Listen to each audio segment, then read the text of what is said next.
శరీరములు. 3 మాటలు దేవాలయం చుట్టూ ప్రదక్షిణం చేస్తారు. ప్రదక్షిణం చేసేటప్పుడు 3 మార్లు చేసి 3టిని విడిచిపెడుతున్నాను అని చెప్తారు. ఎందుకంటే ఆ సంబంధాలు శాశ్వతం కావు. వాటి మీద అనురక్తి కన్నా లోనున్న నీ మీద అనురక్తి పెంచు. ఇక్కడా లోపలున్నావు, ఇక్కడా లోపలున్నావు. ఈ లోపలి అనురక్తిని పెంచు. ఈ పై వాటి మీద అనురక్తి లోపల ఎక్కువైపోకుండా చూడు. సంసారము లోపలికి వెళ్ళిపోకుండా చూడు. బయటవి అవి బయట ఉండిపోయేవి. కాబట్టి వాటితో వద్దు. మిక్కిలి అనుబంధం వద్దు. మిక్కిలి అనుబంధం నీతోటే పెట్టు.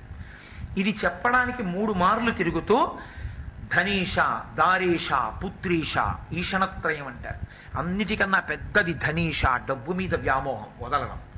దారేష, భార్య మీద వ్యామోహం వదలడం. పుత్రీష, కొడుకు మీద పిచ్చి వ్యామోహం వదలడం. 3 మాటలు తిరిగి వ్యామోహాన్ని వదులుతారు. ఈశ్వర, నిన్ను భరించిన వాళ్ళు ఉన్నారు, నిరంతరము నిన్ను గుండెల్లో పెట్టుకున్నారు. వాళ్ళు ప్రపంచానికి పృష్ఠభాగం పెట్టారు, నీ మీద చూపు పెట్టారు. అదిగో నందీశ్వరుడు. పిడుగులు పడినా, కార్తీక మాసంలో భక్తి ఎక్కువైపోయి ఆయన తోక కింద దీపం పెట్టినా కదలడు. వర్షం పడినా, రోహిణీ కార్తెయినా ఎప్పుడూ శివలింగాన్ని చూస్తుంటాడు. ఎప్పుడు ఇలా వెనక్కి తిరిగి ఎవరొచ్చారని చూడడం. మనమైతే సత్యనారాయణ వ్రతానికి కూర్చుంటే కూర్చున్న దగ్గర నుంచి ఎదురుగుండా కూర్చున్నవాడు అఖిలాండ కోటి బ్రహ్మాండ నాయకుడు కాడు. మనకి మన బావో, మన మరిదో, మన ఆఫీసరో వస్తాడు. కూర్చున్నది సత్యనారాయణ స్వామి ముందు. ఈయన నమస్కార యోగ్యుడు, వాడా నమస్కార యోగ్యుడు. ఇలా ఊగిపోతూ ఇలా ఇలా ఇలా ఉప్మా పెట్టావా, ఎంత బెంగో ఆ వచ్చిన వాడి గురించి. ఆయన గురించి ఆయనేమో మంత్రం చెప్పేస్తుంటాడు. రాహుగ్రహం ఆవాహయామి, స్థాపయామి, పూయామి ఇలా అంటుంటాడు. భార్య ఏమో రూపాయి కాసు, ఓ ఒక్క, ఓ పువ్వు పెడుతుంది అక్షతలను. ఆయన ఎలాగో వీడికి తెలియదుగా, ఈశాన్యం అంటే తెలియదు, నైరుతి అంటే తెలియదు. వాడు వేలెట్టి చూపిస్తాడు, గుడ్డేడికి చూపించినట్టు. చూపిస్తే ఆ బ్రహ్మగారు వీడు అక్కడ ఎడుతుంటాడు. ఎవరిని పిలిచాడో, ఎందుకు పిలిచాడో, ఎవరొచ్చారో, ఏం కూర్చున్నారో వీడికి ఎందుకు. వీడి చూపంతా ఎవడొచ్చాడు వాడిని కూర్చోబెట్టాడు. వీడికన్నా మనగాడు ఇంకోటి ఉంటాడు. సత్యనారాయణ స్వామి కన్నా నేను గొప్పవాడిని అన్నవాడు. వాడు ఎదురుండా కుర్చీ వేసి కూర్చుంటాడు. సత్యనారాయణ స్వామి బిక్కుబిక్కుమంటూ తువ్వాలేసి కూర్చున్నాడు. వీడు కుర్చీ వేసి కూర్చున్నాడు. ఆయన కాళ్ళ దగ్గర ఈయన కూర్చున్నాడు. వాడెంత మనగాడో చూడండి. ఏం భక్తి బూడిదే. చేసిన వాడికి ఉందా, వచ్చిన వాడికి ఉందా.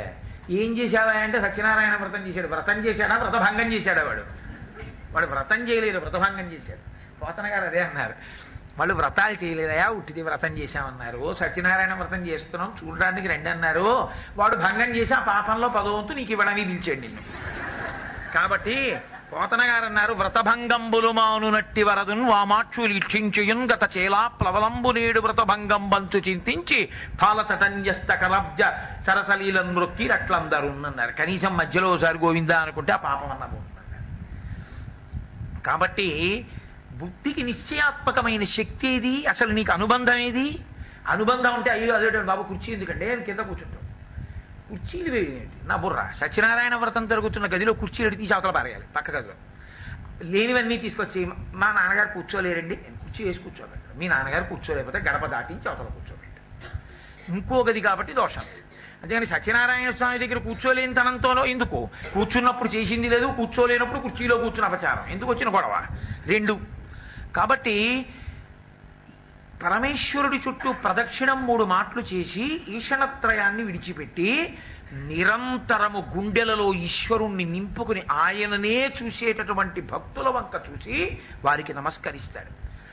ఇప్పుడు 3 మంటపాలు దాటి ఎదురుగుండా ఉన్నటువంటి స్వామివారి మంటపంలో నించుని ఈశ్వరుని వంక చూస్తాడు. చూసినప్పుడు ఓ ఎలక్ట్రిక్ లైట్ లేసి చూపించకూడదు ప్రధానమూర్తిని. తైల దీపాల్లో చూస్తాడు. గురువు గారు భగవంతుడి గురించి చెప్పడం వల్ల ఆయనతో అనుబంధం వచ్చింది, చూడాలనిపించింది.